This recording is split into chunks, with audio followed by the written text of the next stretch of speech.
자, 70번은요. 갑은 그 소유 X토지에 대해서 을과 매매 계약식을 했다. 설명 중 틀린 것은 이렇게 되어 있죠. 그러면요. 1번요. X토지가 인도되지 않고 대금도 완제되지 않는 경우 이렇게 되어 있죠. 그럼 여기서 이제 우리가 보면 뭐를 얘기하는 거냐면 여기서 이제 여기 갑이 매도인이죠. 그러면 을이요 매수인이죠. 그러면 여기서 항상 여기 인도가 중요하거든요. 그래서 여기서 인도 되기 전에는 매도인이고 인도되고 난 후는 매수인이란 말이죠. 그런데 여기에서 만약에 대금이 완납이 됐다. 그러면 완납하기 전까지는 매도인, 완납하고 난 후는 매수인이란 말이죠. 그래서 지금 1번은 대금이 지금 물건이 인도되지 않고 대금이 완제되지 않았죠. 그러면 지금 여기가 1번이고요. 여기서 이것을 2번이라고 본다고 하면 여기 이전은 매도인이고 이후는 매수인이다 이 말이죠. 이런 경우는 어떻게 되냐? 일단은요, 누가 과실을 수취한다?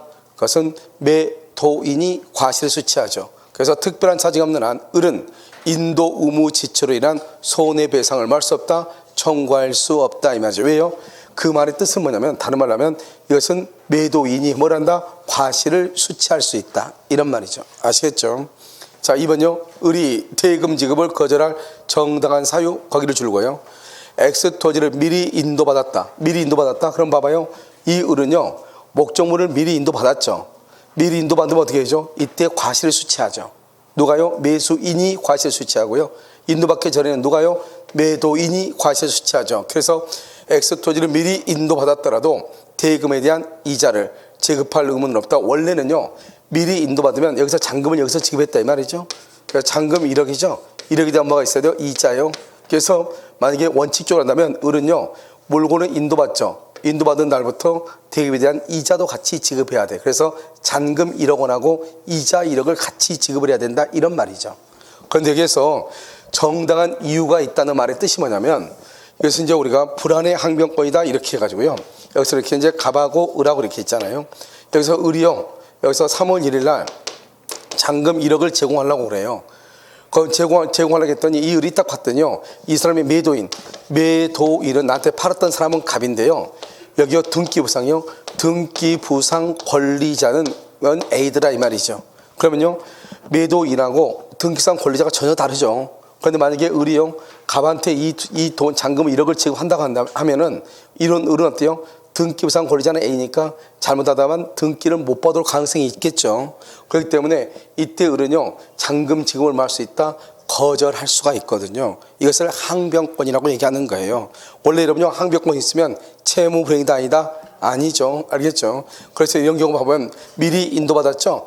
미리 인도받으면 대금에 대한 이자를 지급을 해야 하는데 그것은 이 사람이 대금 지급을 거절하고 있는 것이 갑이라고 하는 사람 때문에 불안하니까 그런 거잖아요. 그래서 불안의 항변권, 채무 불이행이 아니죠. 그래서 이자를 지급할 의무가 있다 없다? 없다 이렇게요. 3번은요. X토지가 인도되지 않았다. 특별한 사정이 없으면 을이 잔대금 지급을 지체하여도 갑은 잔대금의 이자 상당에게 손해배상을 청구할 수가 없다. 이렇게 되어 있나요? 지금 여기 보면 토지가 인도되지 않았죠. 그럼 항상 인도되지 않으면 여기 있어요. 인도하기 전까지는 누가? 매도인이. 인도가 난 후는 누가? 매수인이죠. 그래서 인도되지 않으면 매도인이 과실을 수취하죠. 특별한 사정이 없으면 을이 잔대금 지급을 지체하여도 갑은 잔대금의 이자 상당의 손해를 할 수 없다? 청구할 수 없다. 왜요? 이 사람은 잔대금에 대한 이자를 받지 않는 대신 뭐를 받는 것이죠? 그래서 물건에 대한 과실을 수취하는 거잖아요. 그래서 그런 것이고요. 그 다음에 4번은요. X토지를 아직 인도받지 못한 을이 미리 소유권이 된 여기 봐봐. 우리는 등기는 과실하고 전혀 관계가 없다고 그랬죠. 그래서 미리 소유권 이전 등기를 격려받았다고 해도 매매대금을 완제하지 않았죠. 그럼 매매대금을 완제하지 않았죠. 그럼 대금을 납부하지 않고요. 만약에 인도하지 않았다. 그러면 누가 과실을 수취한다? 갑이 과실이 수취한다. 그래서 과실은 갑에게 귀속한다. 이렇게. 그 다음에 5번은요. X토지가 인도되지 않았죠. 그런데 매매대금을 완납했죠. 그럼 여기죠. 여기서 인도되지는 않았지만 여기 완납을 했죠. 그러면 완납한 후는 누구다? 매수인 을이다. 그래서 대금을 완납이라고 되어 있죠. 특별한 사정이 없는 한 X토지에서 발생하는 과실은 누구에게 기속한다? 을에게 기속한다. 이렇게. 자, 그 다음에 71번요. 위험 부담이죠. 우리가 이제 이번에 위험부담이라는 것이 이렇게 이론 문제로 나온 게 참 오랜만이란 말이죠. 그래서 원래 위험부담의 경우는 사례형 문제로 주로 나오는 것이에요. 알겠죠? 자, 1번 보시면 후발적 불능이 당사자 쌍방에게 책임 없는 사유로 생긴 때 1이 돼 있죠. 후발적이 쌍방에게 책임 없는 사유다. 그 말은 천재지변이라든가 그 다음에요 제3자가 방화했다 이 말이죠. 이런 경우는 위험부담, 이때 위험부담은 채무자 위험부담이라고 하는 거예요. 이런 채무자 위험부담의 경우 채무자는요 채권자에게 대금을 청구할 수가 있다 없다? 없다 이렇게. 그래서 채무자 위험부담이죠. 왜? 쌍방이 잘못이 없다는 것은 채권자가 잘못이 없다 이런 뜻이잖아요. 2번요 편무계약의 경우 이렇게 됐죠. 우리는 위험부담은 위험부담하고 동시이행 항변권이죠. 그래서 위험부담과 동시이행 항변권은 어디만 있다? 쌍무계약에만 있다. 그래서 편무계약에는 원칙적으로 위험부담이 있다 없다? 없다 이렇게요. 3번 당사자 일방이 대상청권, 여기 또 나왔죠? 대상청권 줄고요. 대상청권 행사를 하면 상대방 내에서 뭘 해야 돼? 반대급부. 그래서 반대급부를 이행을 해야 돼. 특히 여기서요 대상청권이 나올 때는 주로 어떻게 나오냐? 위험부담에서 대상청권이 나올 때는 수용됐다 이렇게 나올 거예요. 수용됐다. 수용. 그러면 수용은 적법이다 불법이다? 적법행위죠. 그래서 수용의 경우는 두 마디를 하면 안 돼. 채무불이행이란 말이 나오면 절대로 안 돼. 수용됐다. 채무불이행이 아니고요. 그 다음에 또 뭐가 아니다? 불법행위란 말이 나오면 돼? 안 돼? 안 돼. 그래서 적법이니까 불법이란 말이 나오면 안 되고요. 자, 두 번째는요. 여기서 뭐가 나오죠? 수용보상금이 나오죠. 이 수용보상금의 반환을 청구하잖아요. 수용보상금의 반환을 청구하려면 어떻게 해야 돼요? 자신의 뭐를 해야 돼요? 반대급부. 그래서 반대급부를 제공을 해야 돼. 그러면서 보상금을 청구를 해야 돼. 보통 우리가 위험부담은 쌍방이 잘못이 없을 때 그때 우리는 위험부담이라는 말을 쓰거든요. 그런데 여기서 누가 잘못했어? 누가? 쌍방이 아니고 누가? 그래서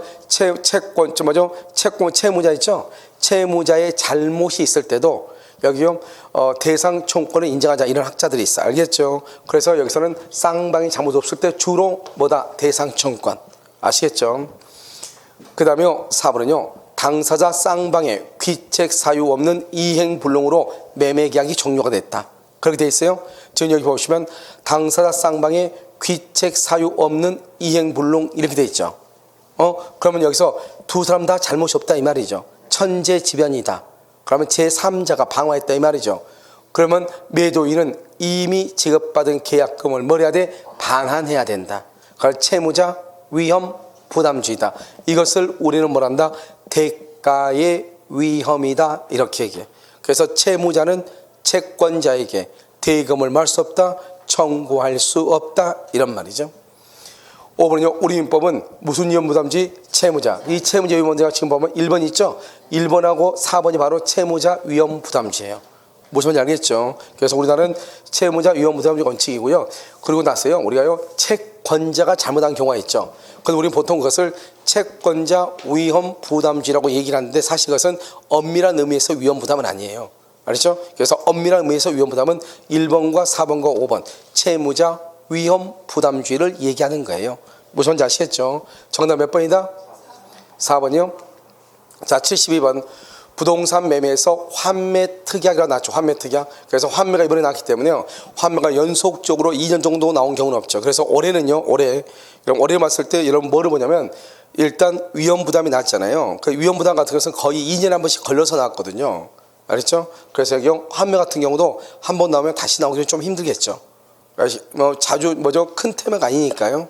자, 그래서 1번을 보시면 매매 등기와 환매 특약 등기가 격려된 이후 그 부동산 매수인은 그로부터 다시 매수한 제3자에 대하여 환매 특약의 등기 사실을 들어 소유권 이전 등기 절차의 이행을 거절할 수 있다 없다? 없다. 자, 이건 봐봐요. 우리가 이제 환매라면 어떻게 하냐? 여기 1번 갑이죠. 그다음에 2번 을이죠.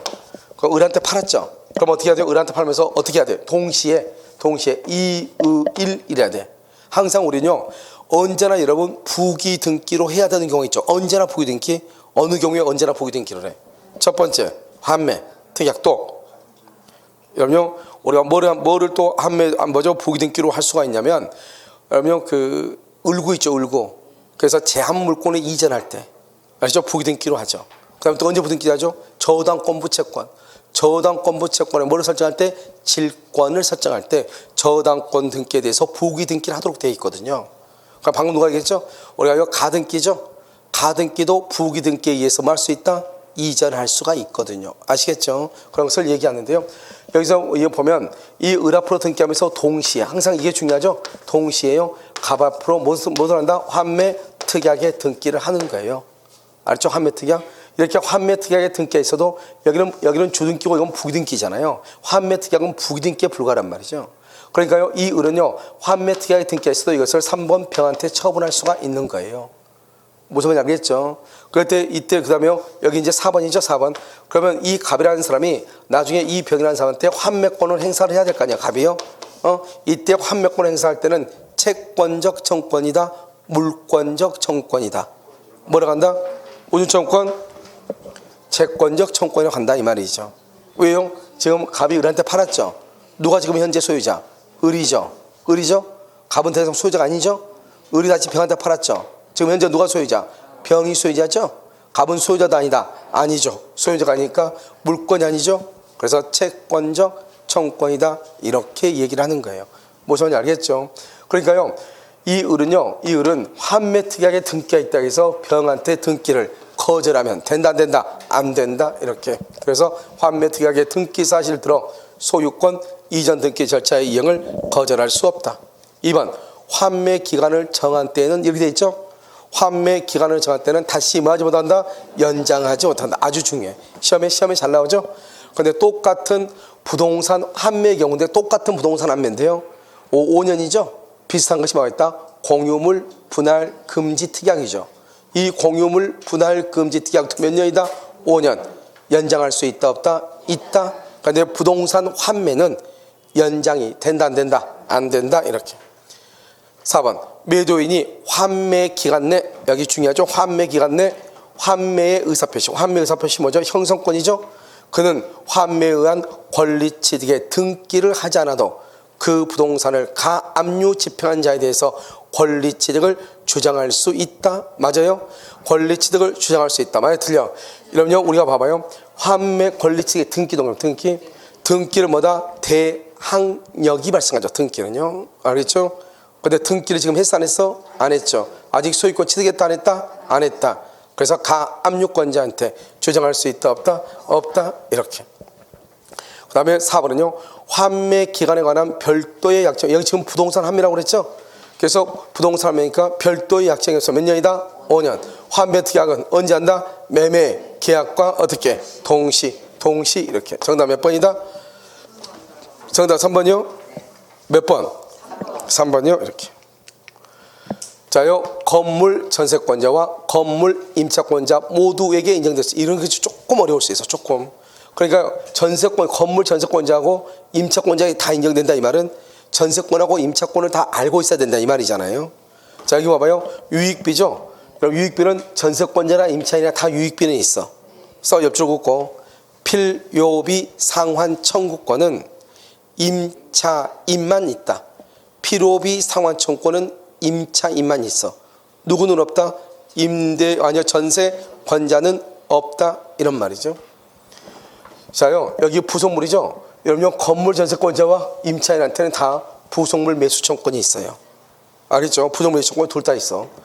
그 다음에 전세금 또는 차임 증감 청구권이죠.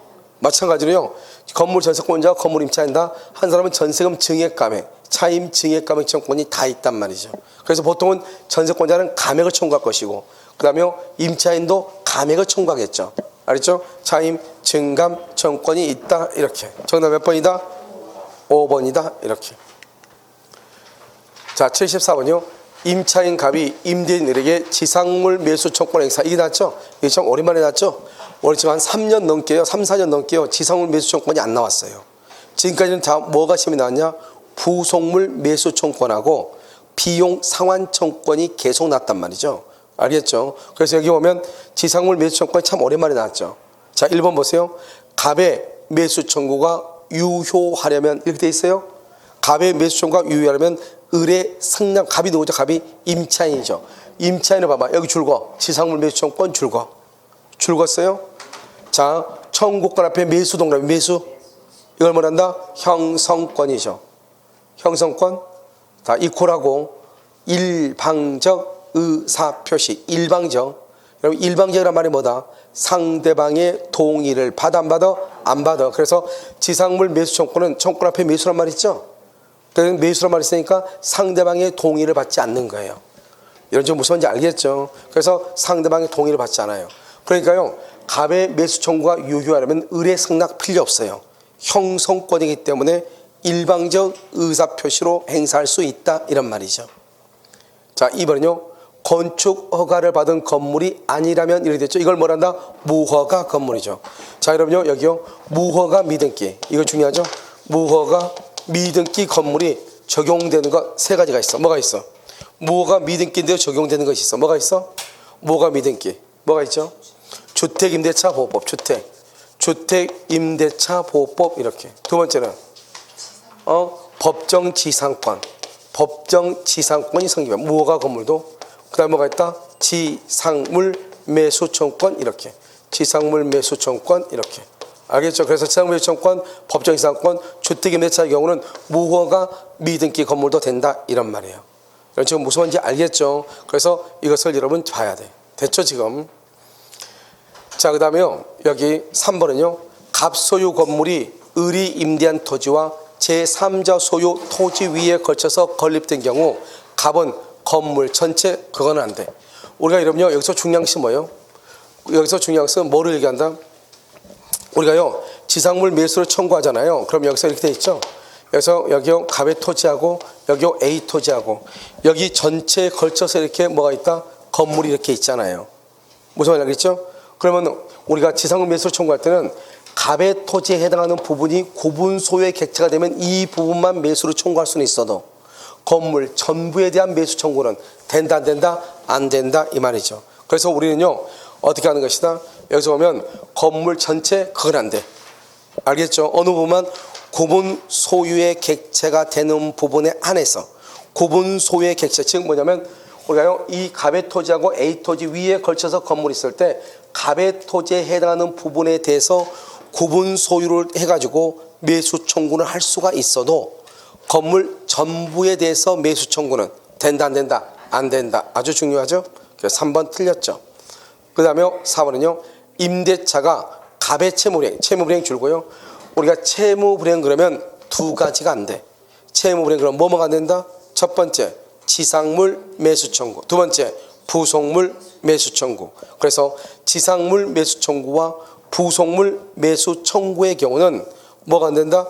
매수 청구. 채무 불이행이 있으면 안 돼. 그래서 채무 불이행이 있으면 지상물 매수 청구, 부속물 매수 청구가 있으면 안 된다. 이렇게. 5번 갑은 매수 청구권의 행사에 앞서 임대차 계약의 갱신을 말 수 없다. 청구할 수 없다. 그렇게 돼 있어요. 갑은 매수 청구권 행사에 앞서서 임대차 계약 갱신을 청구할 수 없다. 이렇게 돼 있죠. 그런데 여기 지금 보면 무슨 말이 지금 있어 없어? 없죠. 자, 지금 봐. 우리가 지상물 매수를 청구하려면 어떻게 하냐? 임대차 기간이 만료되고 지상물이 현존하고 채무 불이행이 없어야 돼. 채무 불이행이 없죠? 이렇게 세 가지 요건. 그러면 임차인이 지상물 매수를 청구할 때는 먼저 갱신을 청구를 해. 갱신을 청구하고 그런데 임대인이 갱신 안 해주죠? 안 해주면 그때 뭘 한다? 그때서야 지상물 매수를 청구해. 그때서야 지상물 매수를 청구한다. 이 말이죠. 무슨 말인지 알겠죠? 그래서 이때 지상물 매수를 청구할 수 있어요. 지금 이해됐나요? 그런데 여기요 임대인이죠. 여기 임대인이 해지를 통고하죠. 해지를 통고하죠. 해지 통고하면 어떻게 해요? 그때는 바로 그냥 즉시로 지상물 매수 청구해. 그러니까 지금 여기서 보면 무슨 말이 지금 없어요? 지금 임대인이 해지를 통고했다는 말이 지금 있어요 없어요? 없죠? 그럼 원래 갱신을 청구하고 갱신을 안 해주면 지상물 매수를 청구하는 거예요. 무슨 말인지 알겠죠? 그래서 여기서 이제 보면 여기서요 여기 갑은 매수 청구권의 행사에 앞서서 임대차 계약의 갱신을 청구할 수 없다. OX, X 틀렸다 이 말이죠. 알겠죠? 그래 정답 몇 번이다? 4번이요. 이렇게. 자, 그다음에 75번은요. 임차인의 부속물 매수 청구권이죠. 여러분 지금 최근에요. 부속물 매수 청구권하고 비용 상환 청구권이 시험에 정말 많이 나와. 알겠죠? 그러면 여러분요, 부속물 매수 청구라는 것이 있으려면 어떻게 해야 돼요? 부속물은 먼저 뭐가 있어야 돼? 독립성이 있어야 돼. 독립성은 뭐다? 다른 말로 뭐가 아니다? 부합이 아니어야 돼. 다른 말로 뭐다? 구성 부분이 돼야 돼. 구성 부분. 그 다음에 이것은 구성 부분이 아니고, 그 다음에 거래 객체, 소유권의 객체가 돼야 되고요. 이런 것을 우리는 뭐란다? 이것을 부속물 매수 청구다. 이렇게 얘기해. 부속물 매수 청구권. 지금 청구권 앞에 무슨 말이 있어요? 매수란 말 있죠? 그래서 청구 앞에 매수가 있어. 이것을 뭐란다? 형성권이죠. 이때의 부속물은요, 반드시 토지에는 안 돼. 뭐만 된다? 건물 기타 공작물, 건물 기타 공작물의 부속물에 되는 것이고요. 그 다음에 이때의 부속물은 반드시 임대인의 뭐를 받아야 돼? 동의. 임대인으로부터 뭐를 해야 돼? 매수. 그 다음에 뭐가 없어야 돼? 채무 불이행이 없어야 돼. 여기서 무슨 규정이다? 강행 규정이다. 이렇게 기본적으로 이 내용을 알고 지금부터 봐야 돼. 아주 기본적으로 이 내용을 알고 무슨 말인지 알겠죠? 그럼 지금부터 한번 보시면, 자요, 1번 한번 보셔요. 1번은 토지 내지 건물의 임차인에게 인정된다. 이렇게 되어 있어요. 지금요, 토지 내지 어디에 인정돼요? 건물의 임차인에게 인정된다. 이렇게 되어 있죠? 그러면 여기요, 토지의 임차인에 인정되지 않아요. 알겠죠? 부속물 매수는 어디에만 인정돼요? 건물에만 돼요. 2번, 임대인으로부터 매수한 물건을 부수게 하죠. 봐봐. 임대인으로부터 매수, 그 다음에 임대인의 뭘 받아야 돼? 동의. 딱 두 마디예요. 그 다음에 적법한 전차인 줄고, 적법한 전차인은 동의 있는 전대차를 얘기해. 그러니까 동의 없는 경우는 부속물 매수를 못해요. 동의 있는 전대차를 얘기해. 그 다음에 4번은요, 이를 인정하지 않는 약정으로 임차인에게 불리한 것은 효력이 없다. 불리한 것은 효력이 없다. 이렇게 되죠. 임차인한테 불리한 것은 효력이 없다. 그것은 뭐란다? 편면적 강행 규정이라고 얘기해요.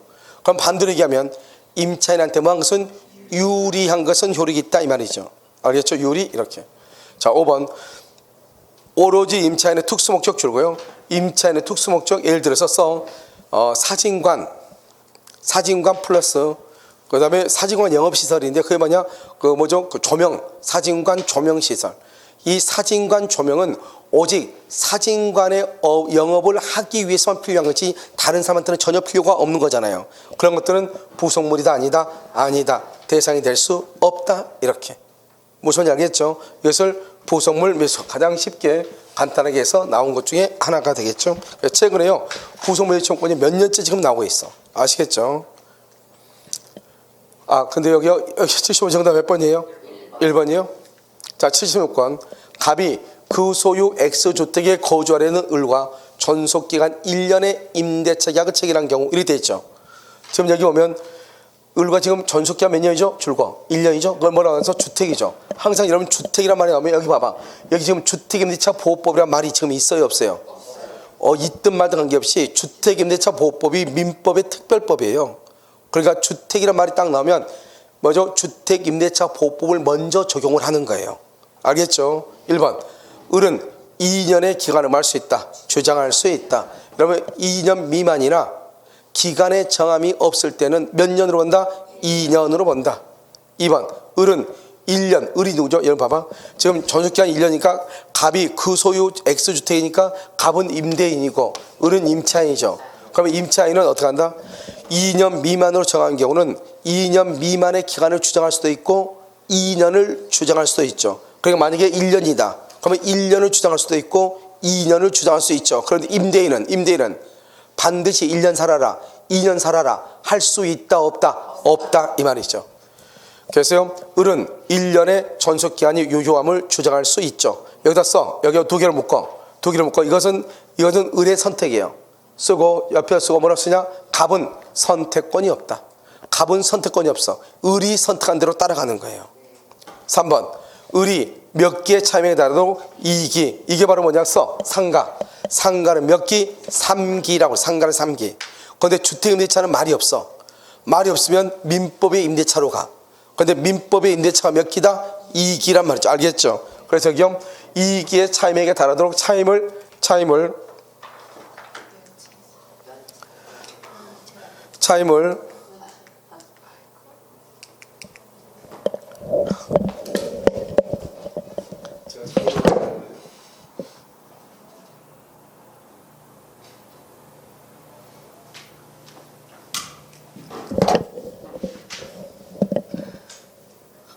그냥 75.5컴부터 다시 해. 편집해서 하면 되니까. 알겠죠?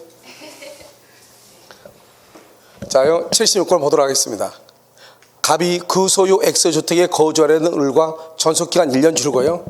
전속기간 1년이죠. 근데 여기를 보면 무슨 말만 나와 있어? 주택이라는 말만 나와 있죠. 근데 여기서 보면 주택임대차란 말이 없단 말이죠. 주택임대차 보호법에 이렇게 말이 없어도 우리가 주택임대차 보호법은 민법의 특별법이에요. 무슨 말인지 알겠죠? 그래서 민법의 특별법이기 때문에요. 주택임대차 보호법이 먼저 적용이 되는 거예요. 지금 이해됐죠? 그렇기 때문에요. 전속기간 몇 년이죠? 1년이죠. 전속기간 1년은 2년 미만이죠. 2년 미만의 전속기간을 정한 경우는 1번 임차인은 을은 2년의 기간을 주장할 수도 있고요. 2번 1년의 기간을 주장할 수도 있어요. 임차인은. 그러니까 2년 미만일 때는 임차인은 1년을 주장하든 2년을 주장하든 임차인의 선택권이 있단 말이죠. 그런데 여기요 1번 2번을 묶어가지고 임대인은 선택권이 없어요.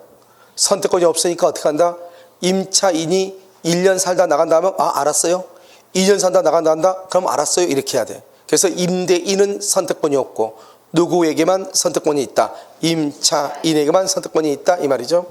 3번 을이 몇 기 차임? 2기 동그라미 2기의 차임이죠. 그럼 이것은 또 어떻게 되는 것이냐? 이렇게 되는 거죠. 우리가요 주택은 몇 기 차임을 연차하면 해지한다는 규정이 없어요. 상가는 몇 년이죠? 3기요. 3기. 상가는 3기. 그런데 주택은 아무 말이 없다 이 말이죠. 그러면 주택의 경우는 민법이 적용이 돼. 그래서 민법에는 몇 기라고 돼 있다? 2기 연체가 되면 해지할 수 있다고 돼 있어. 그러면 민법의 규정에 의해서 그래서 2기의 차임액에 달하면 먼저 해지할 수 있어요. 해지. 그래서 지금 여기에서는 뭘 지금 묻고 있냐? 묵시적 갱신을 묻고 있죠. 참 특이하게요. 상가에는 3기를 연체하면 묵시적 갱신을 인정하지 않는다 이런 말이 없어요. 그런데 주택에만 딱 뭐가 있냐? 2기를 연체하면 묵시적 갱신을 인정하지 않는다 이런 규정이 있어. 주택에만. 상가에는 없어. 알겠죠? 그래서 여기 보면 2기를 연체했죠. 묵시적 갱신이 인정되지 않는다. 이것은 상가에는 없는 규정이에요. 어디에만 있다? 주택에만 있어. 특이하게. 4번 임대차 계약이 묵시적으로 갱신이 되죠. 묵시적 갱신 그럼 어떻게 돼요? 이것은 몇 년으로 보죠? 2년으로 봐. 2년. 주택은 2년. 상가는 몇 년? 1년으로 봐. 그래서 을은 누구죠? 임차인은 이 말이죠. 언제든지 줄고 해지를 통지해. 해지를 통지하고 몇 개월 있다가 3개월이다 6개월이다. 3개월이요 6개월이요? 3개월이죠 3개월. 그래서 전세권은 6개월. 뭐죠? 주택임대차 상가 건물임대차는 3개월이에요. 알겠죠? 전세권은 6개월 건물전세권은요. 그래서 언제든지 그죠? 갑에게 계약 해지를 통지할 수 있다 이렇게. 자, 5번은요. X주택의 경매로 인한 환가 대금에서 을이 보증금을 우선 변제받기 위해서 X주택을 양수인에게 인도할 필요가 있다 없다? 있다. 알겠죠? 왜요? 여기서 봐봐요. 환가 보증금을 우선 변제 줄고 이것은 뭐죠? 보증금 반환 청구 이 말이랑 마찬가지야. 그러니까 우리가 보증금 반환하고 목적물의 인도는 무슨 관계다? 동시이행이죠. 그래서 우리가 경매대금에서 보증금을 우선 변제받기 위해서는 뭐를 해야 돼? 그것은 물건을 인도할 필요가 있다 없다? 있다 이렇게 얘기하는 거예요. 그래서 정답 몇 번이다? 정답은 5번이에요. 그래서 그 다음에요 77번 상가죠. 1번 임대차 계약을 체결하려는 자 줄고 체결하는 자 지금 아직 체결했어 안 했어? 안 했죠. 체결하려는 자는 줄고 임대인의 동의 줄고 임대인의 동의 없이도 틀렸어. 이거는 임대인의 동의를 받아야 돼. 그래서 임대인의 동의를 받아서 관할 세무사장에게 해당 상가 건물의 임대차에 관한 정보를 제공할 것을 요구할 수 있어요. 그래서 중요한 키워드는 뭐다? 동의를 받아야 돼. 만약에 이해관계에 있는 자, 이해관계가 누구죠? 지금 현재 임차인이죠. 살고 있는 임차인. 살고 있는 임차인은 자기가 임차인이라는 것을 증명해서 바로 청구할 수 있는데 이 지금 임대차 계약을 체결하려고 하는 사람은 아직은 계약이 안 됐으니까 이해 당사자가 아니죠. 그때는 임대인의 동의를 얻어야 돼. 아시겠죠? 자, 2번. 임차인이 임차한 건물을 중대한 과실, 줄고요. 중대한 과실로 파손이죠. 중대한 과실로 파손 써. 거기다가 이런 경우는 써. 갱신 거절. 계약 갱신을 거절을 해. 이런 경우 우리가요.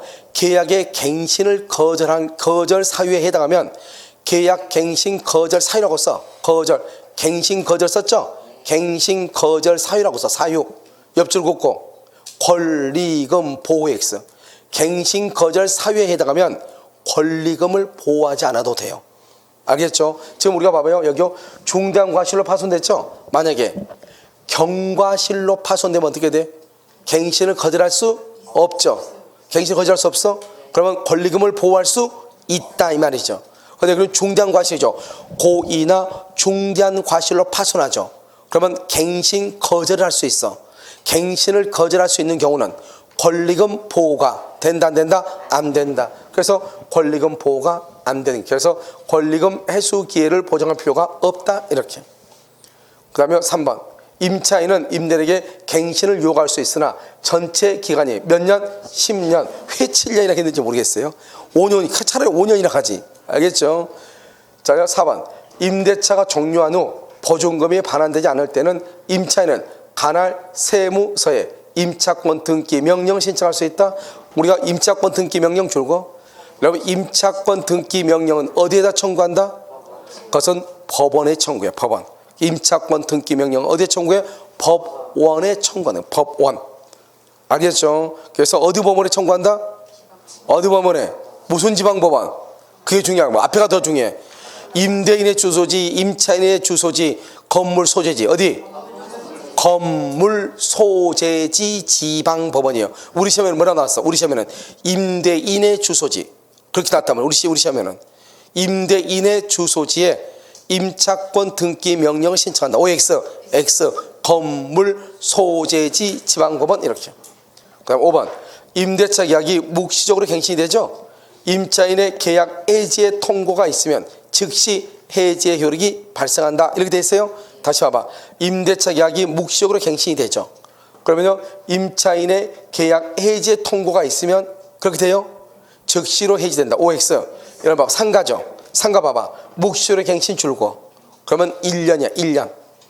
묵시적으로 갱신되면 전속기간은 1년. 그런데요, 임차인이 계약 해지 통고죠. 통고 동그라미 플러스 몇 개월? 3개월 이렇게. 그래서 우리가 주택과 상가는 3개월, 전세권은 몇 개월? 6개월 이렇게. 아시겠죠? 이렇게. 정답 몇 번이다? 2번. 정답은 2번 이렇게. 자, 78번요. 가등기 담보죠? 1번. 가등기가 담보 가등기인지 청구권 보존을 위한 가등기인지 여부는 여기 보면 판례가 되죠. 판례. 판례는 어떻게 하냐? 당사자의 의사를 해석한다고 돼 있어. 지금까지. 그럼 봐봐. 우리가요, 돈을 빌려주고 가등기 하죠. 가등기 담보. 그 다음에요, 매매 계약을 하고 가등기 하죠. 그럼 순위 보존적 가등기라고 그래. 이런 지금 이해됐어요?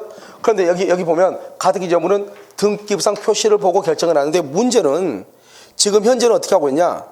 가등기인 경우 등기 신청서에 담보가등기는 담보가등기라고 기록하도록 돼 있어. 손위보존증은 손위보존증이라고 기록하도록 돼 있어. 그러면 그걸 보고 등기부에 담보가등기, 손위보존증 가등기 이렇게 등기부에다 기록하거든요. 지금 현재. 알겠죠? 그런데 지금 여기는 판례를 가지고 따졌는데 여기서요, 이제 문제가 이의제기를 아무튼 했는데 안 받았는데 판례에서는 지금 현재 이렇게 하고 있어. 그런데 실제로 지금 등기 예규에 의해서는 등기를 신청을 할 때, 가등기 신청하죠? 신청을 할 때 어떻게 신청을 한다? 그러면 처음부터 신청서에다가 다 기록하도록 돼 있어. 뭐라고? 손위보존증, 담보가등기 이렇게. 그럼 그거대로 등기하거든요. 알겠죠? 그래가지고 국민신문고에다가 진정을 냈어. 그래서 어떻게 되냐 했더니 왔는데 똑같이 돼 있어. 그냥 등기부 예를 알려달라. 그때 등기부 예가 안 돼. 딱 두 가지야. 하나는 담보가등기, 하나는 손위보존가등기. 이렇게 따로따로 등기한다는 거야. 그래서 내가 그러면 이걸 구별할 때가 어떻게 구별하냐? 그러니까 거기에 대해서는 말이 어리버리 해가지고 뭐라고 이렇게 왔어. 그래서요, 다시 지금 한번 또 해봐야 돼. 아무튼 분명히 등기부에는 다르게 기록하고 있단 말이죠. 알겠죠? 그런데 지금 대부분 판례는 이렇게 하고 있어. 판례는. 알겠죠? 자, 그 다음에 2번요. 채권자가 담보권 실행을 통지함에 있어서 청산금이 없다 줄거. 그럼 청산금이 없죠.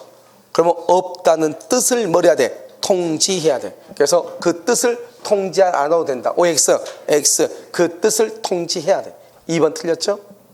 3번 청산금은 담보권 실행의 통지 당시 줄고, 청산금은요 통지 당시 담보 목적 부동산의 가액 동그라미, 그 다음에 피담보 채권을 뺀 금액, 피담보 채권.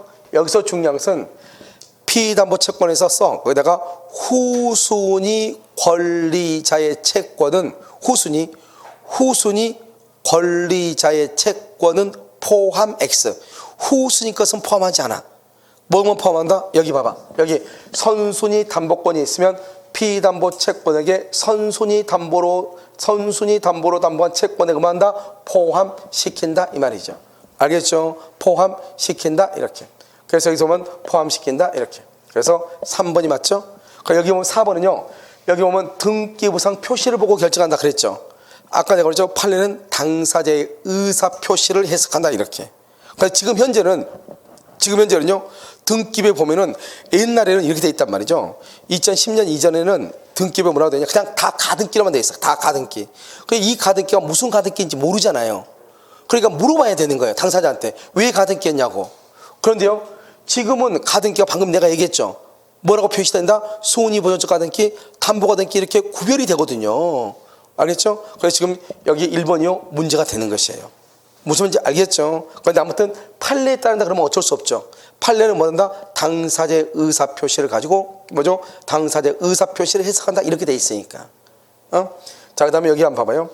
여기 4번은 통지한 금액이 객관적으로 정확하게 계산된 액수와 맞지 않는다. 여기까지. 우리요 청산금 통지할 때 어떻게 하죠? 주관적 평가를 하죠. 객관적 가치에 미달돼도 괜찮다 이 말이죠. 무슨 평가를 한다? 주관적 평가. 그런데요 객관적 가치에 미달되다도 괜찮아. 그래서요 통지한 청산금액이 객관적으로 정확하게 계산된 액수와 맞지 않으면 채권자는 정확하게 계산된 금액을 다시 통지한다. OX, X 그럴 필요가 없다 이 말이죠. 5번은요 채권자가 채무자에게 담보권 실행을 통지하고 난 후부터는 담보 목적물에 대한 과실수취권은 채권자에게 귀속한다. 줄거.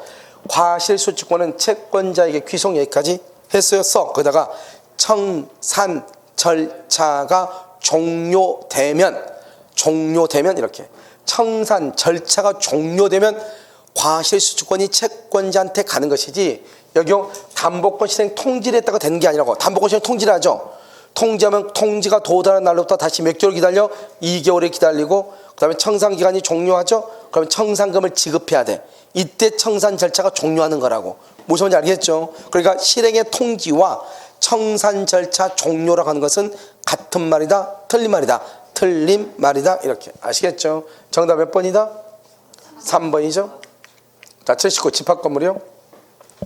규약 및 관리단 집회의 결의는 구분 소유자의 특별 승계에 대해서 당연히 효력이 있죠. 특별 승계한테도 효력이 있다.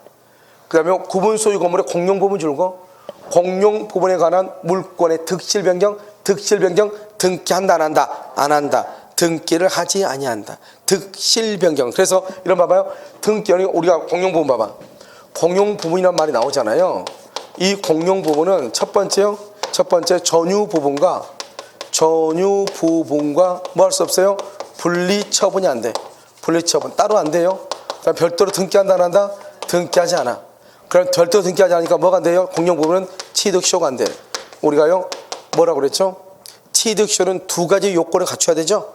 점유 플러스 뭐 등기. 그런데 등기를 하지 않으니까 취득쇼가 안 돼. 알겠죠? 그래서 공용 부분은 뭐죠? 공유죠. 공유인데 뭐가 안 된다? 공유물 분할이 된다 안 된다? 안 돼. 그래서 공유물 분할은 경계표 담과 더불어서 분할 청구가 안 돼. 우리가 공용 부분은요 사용하고 수익할 수 있다 없다? 없죠. 그래서 공용 부분을 불법 점유하고 있는 자에 대해서 부당이득 반환을 청구할 수가 있어 없어? 청구할 수 없어. 여러분 공용 부분이 뭐예요? 여러분 혹시 복도용 그 아파트에 사시는 분 계세요? 보면 그 복도에 보면 뭐가 다 있어? 자전거 다 있어 없어? 있죠. 그 복도가 공용 부분이거든요. 복도에 자전거 내놨다 해서 부당이득 반환 청구 된다 안 된다? 안 되죠. 왜요? 공용 부분은 그 복도나 이런 것은 사용하고 수익하거나 임대를 줄 수가 없단 말이죠. 그러니까 임대를 줄 수 없으니까 누군가 그것을 불법 점유하고 있다 할지라도 임료 상당의 부당이득을 청구할 수가 있다 없다? 없다 이란 말이죠. 그래서 그것을 안 되는 거예요. 그래서 공용 부분이라는 문제가 나오면 이 5가지가 언제나 문제가 돼. 무슨 말인지 알겠죠? 그래서 공용 부분 이렇게. 자, 그 다음에 3번 관리일은 구분 소유자가 아니더라도 무방해. 우리가 써봐. 옆에다가 관리위원회 위원은 구분 소유자여야 한다. 관리위원회가 뭐 하는 거죠? 관리인의 사무를 감독하는 거죠. 그러니까요, 관리위원회 위원은 구분 소유자가 돼야 돼요. 그런데 관리인은요, 구분 소유자가 아니어도 돼. 왜요? 그럼 관리인이 뭐죠? 입주자 대표 회장이죠. 간단히 얘기하면 입주자 대표회의 회장이죠. 우리가 입주자 대표 회장이 있어 없어? 있죠. 그 사람은 우리가 관리인이라고 한단 말이에요. 아파트 관리소장 말고. 알겠죠? 그런데 여러분요, 우리가 아파트는 분양 아파트만 있는 게 아니잖아요. 무슨 아파트 있어? 임대 아파트 있어 없어? 있죠. 임대 아파트에도 입주자 대표회의 회장이 있어 없어? 있잖아요, 다. 그럼 입주자 대표 다 투표한단 말이죠. 그러니까요, 임대 아파트의 경우도 관리인이 둘 수 있어. 그런데 임대 아파트에는 소유자가 없죠. 그래서 뭐라고 한다? 이것을 관리인은 구분 소유자가 아니어도 무방하다. 이렇게. 재건축 결의는 얼마다? 재건축 결의는 5분의 4죠. 이런 봐봐. 구분 소유자 및 의결권의 각 5분의 4인데 이것은 옛날 표현이에요. 옛날 표현. 거의 한 6, 7년 전의 표현이에요. 알죠? 근데 아직도 이렇게 쓰더라고요. 어떻게 되냐면 이렇게 바뀌었어. 구분 소유자의 5분의 4 이상 및 의결권의 각 5분의 4 이상 이렇게 돼 있어. 똑같은 말인데 구분 소유자 및 의결권의 각 5분의 4 이 말이라 구분 소유자의 5분의 4 이상 및 의결권의 5분의 4 이상 똑같은 말인데 말이 헷갈리잖아요. 여기 보면 어디요? 구분 소유자 및 의결권의 각 5분의 4 그러면 구분 소유자는 빼고 의결권만 5분의 4로 착각할 수 있잖아요. 그래서 이것을 헷갈리지 않기 위해서 여기다가 구분 소유자의 5분의 4 이상 및 의결권의 5분의 4 이상 이렇게 바뀌었단 말이죠. 그런데 아직도 이렇게 쓰고 있단 말이죠. 자, 5번은요. 재건축 결의 후 재건축 참가 여부를 동그라미 서면으로 뭘 봤다? 촉구를 뭐냐? 최고라고 그래. 서면으로 촉구받은 재건축 반대자가 법정기간 줄고 2개월이에요. 2개월 내 회답하지 않으면 재건축 참가를 거절한 것으로 봐. 재건축 참가를 거절. 알겠죠? 그것을 봐. 재건축 참가에 거절한 것으로 본다. 그래서 48조에 나와 있는 거죠. 그래서 시험에 나왔다. 정답 몇 번이다? 5번이죠. 자, 마지막으로요. 80번이죠. 여기 보시면 X부동산을 매수하고자 하는 갑은 이렇게 돼 있어요. 자, 갑은 을과 명상약정 줄거. 을과 명상약정 그리고 을 명의로 소유권 이전 등기라고 했다. 그 후 갑은 병에게서 그 소유 부동산을 매수하고 대금을 지급 줄거봐. 갑 매수인, 병 매도인. 알겠죠? 그 다음에 매수 동그라미 유효, 매매는 유효죠. 대금을 지급하였으며 병은 갑의 부탁에 따라 을 앞으로 이전 등기 줄거. 병은 동그라미 이걸 악이라고 그래. 악이. 왜 악이죠? 자기가 갑하고 계약했는데 그러면 갑한테 등기하죠. 누구한테 등기했어? 을에게 등기했죠. 그래서 을에게 이전 등기 줄거. 이전 등기 무효. 이렇게 무효. 옆줄 긋고 병이 소유자 이렇게. 자, 했어요. 자, 그 다음에 여기 명상약정 줄거. 명상약정 줄었어요. 그래서 거기다가 무효 이렇게 무효. 자, 그러면 여기 잠깐 봐. 여기 이제 병이 있죠. 병이 있고 여기 가운데가 뭐가 있죠? 갑이 있죠. 갑이 있고 여기 을이 있어. 이렇게. 병을 뭐라 한다? 매도인이죠. 매도인. 갑을 뭐라 한다? 매수인이죠. 매수인이고 여기 갑을 뭐라 한다? 신탁자죠. 신탁자. 을을 뭐라 한다? 수탁자. 이렇게. 수탁자 이렇게. 그래서 신탁자, 수탁자 이렇게. 됐죠? 그럼 어떻게 돼요? 갑하고 병하고 이게 병이에요. 갑하고 병하고 계약은 유효니까 일단 갑은 어때요? 병한테 등기를 청구해야 되겠죠. 그래서 등기 청구권을 행사를 해서 여기요 갑 앞으로 뭘 하게 되면 등기를 하게 되면 갑이 뭐가 된다? 소유자가 되는데 이 갑이 자기는 등기를 하지 않는 거예요. 그래서 중간 생략이죠. 하지 않고 어떻게 한다? 병한테 부탁해서 을 앞으로 등기를 하게 하는 거예요. 등기. 그러면 이 등기는요 갑하고 을하고 명의신탁이죠. 이런 명의신탁은 유효이다 무효이다? 무효이죠. 무효니까 명의신탁 해지가 된다 안 된다? 해지가 안 되죠. 무효니까 해지가 안 돼. 알겠죠? 그래서 지금 을 앞으로 뭐가 됐어? 등기가 되어 있죠. 그럼 을의 등기는 유효다, 무효다? 무효이다. 을은 소유자다, 아니다? 소유자가 아니죠. 그럼 누가 소유자다? 병이 소유자죠. 그래서 병이 소유자가 되는 거예요. 병이 소유자 이렇게. 무슨 말인지 알겠죠? 그래서 병이 소유자가 돼. 그러면요 여기서 어떻게 한다? 이 을이요 이걸 다시 이걸 정한테 처분하죠. 그럼 정을 뭘 불문하고? 선, 악을 불문하고 소유자가 돼. 여기서 무슨 뭐를 하면? 적극 가담. 적극 가담하면 유효이다, 무효이다? 무효가 돼. 그럼요 여기서요 우리가 또 뭘 할 수 있냐? 이 을 앞으로 되어 있는 등기가 무효죠. 무효니까 이 등기를 뭘 해야 돼? 말소해야지. 말소. 말소는 누가 한다? 병이 할 수 있고 갑이 할 수 있죠. 병은 누구죠? 소유자.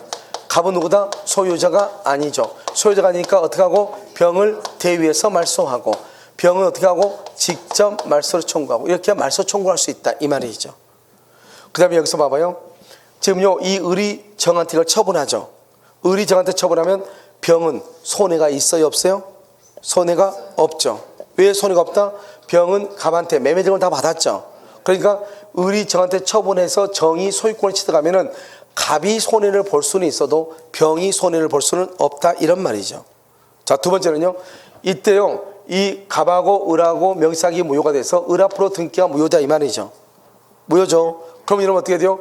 그때 이때 무효죠. 무효면은 갑은요 자기 생각에는 자기 앞으로 소유권이 와야 될 것 같은데 소유권이 누구한테 간다? 병한테 가죠. 그럼 병한테 가니까 갑이 병한테요 내 돈 돌려달라고 매매대금 반환 청구할 수 있는가? 반환 청구할 수 있다, 없다?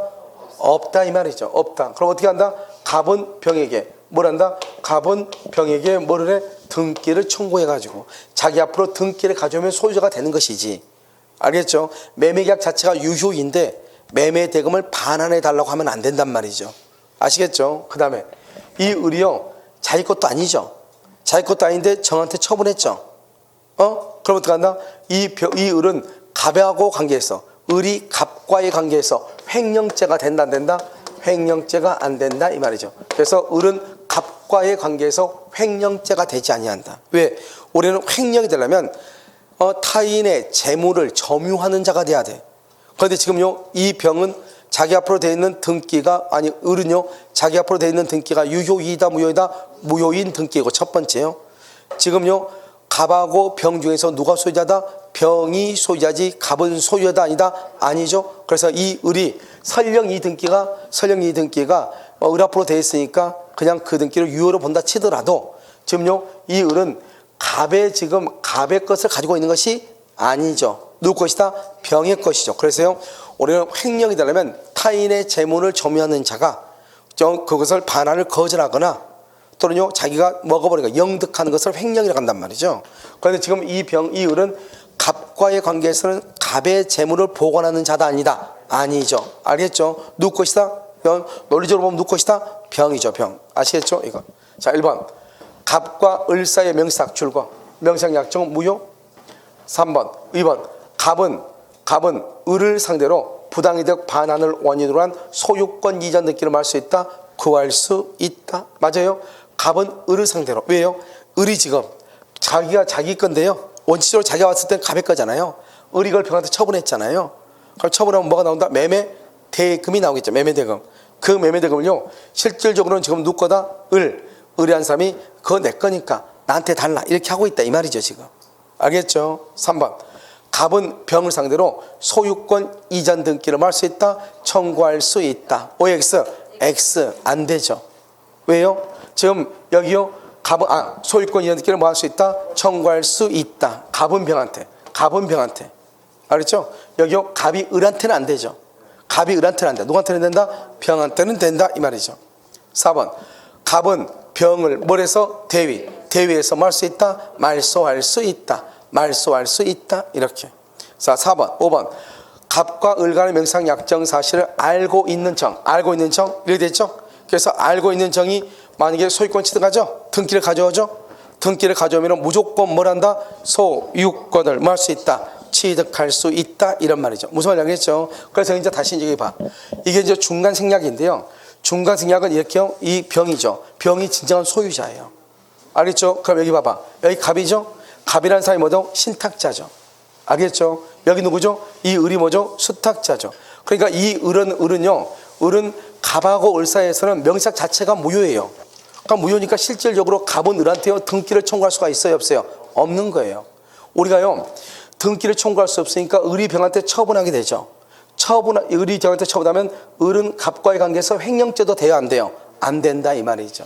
알죠? 그럼 병이 완전한 소유자가 돼버려. 알겠죠? 뭐를 불문하고? 선, 악을 불문하고. 그럼 어떻게 돼요? 이 사람이 소유자가 되면 이 병 봐봐, 병은요 어떻게 돼요? 손해가 있어 없어? 병은 손해가 있어 없어? 손해가 없죠. 왜 손해가 없을까? 왜 손해가 없을까? 누구한테? 갑한테 뭘 받았으니까? 갑으로부터 뭘 받았으니까? 대금. 매매 대금을 받았으니까. 갑으로부터 대금을 받았으니까 이 사람은 손해가 없죠. 원래는 어떻게 해야 돼요? 이 사람 앞으로 되어 있는 등기가 무효면은 이 을의 등기가 무효죠. 그러면 이 갑이라는 사람은 직접 말소를 못하니까 병을 벌여서 대위에서 말소하고 그 다음에 다시 병한테 등기를 가져와야 돼. 알겠죠? 그래서 실질적으로 우리가 봤을 때 이 갑하고 병하고 계약을 했죠. 이 사람하고 명의상을 했죠. 이 을하고 병하고 계약을 했죠. 이렇게. 그래서 우리가 중간생략이라고 그래. 그러니까 중간생략의 경우는 이 갑이 있죠. 갑은 실질적으로 뭐죠? 소유자도 아니고 누구만 소유자다? 병만 소유자가 돼. 병만. 그러니까 여러분 생각해봐. 이제 을이 병한테 처분했어. 그러면요 을의 생각은 뭐죠? 자기 거 팔아먹었다고 생각해, 안 해? 자기 거 팔아먹었다고 생각하죠. 갑은 자기 거 팔아먹었다고 생각 안 해요? 아니 갑은 자기 거 팔아먹었다고 생각해, 남의 거 팔아먹었다고 생각해? 자기 거 팔았다고 생각하죠. 실제로 누구 건데? 병 건데. 무슨 말인지 알겠죠?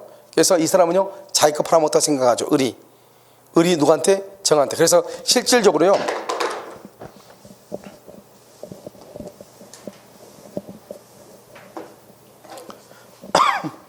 실제로 이렇게 병이 있고요, 이렇게 갑이 있고요, 여기 을이 있고, 이렇게 항상 우리가 이제 중간생략형은 항상 이렇게 시험에 나와.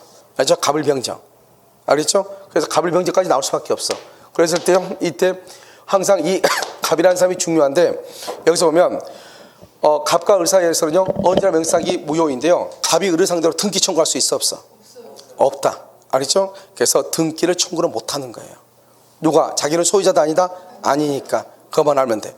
무슨 말인지 알겠죠? 그래서 등기를 청구할 수가 있다 없다 이렇게. 그 다음에 3번은요 갑은 병을 상대로 뭐 할 수 있다? 등기를 청구할 수가 있다 있다 이렇게. 그 다음에 5번은 갑은 병을 뭘 해서? 대위에서 을 명의의 등기의 말소를 할 수 있다? 청구. 여기서 중요한 것은 직접 그러면 큰일 나. 어떻게 한다? 대위. 그 다음에 5번은요 여기요 정이 을로부터 등기를 이전받았죠? 그런 정은 뭐를 불문하고? 선, 악을 불문하고 뭘 한다? 소유권을 취득할 수 있다. 이렇게. 정답 몇 번? 2번. 이렇게. 알겠죠?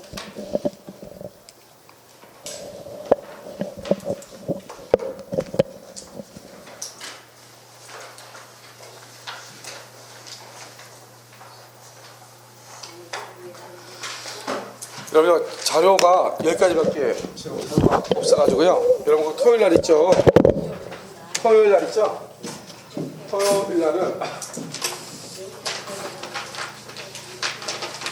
날은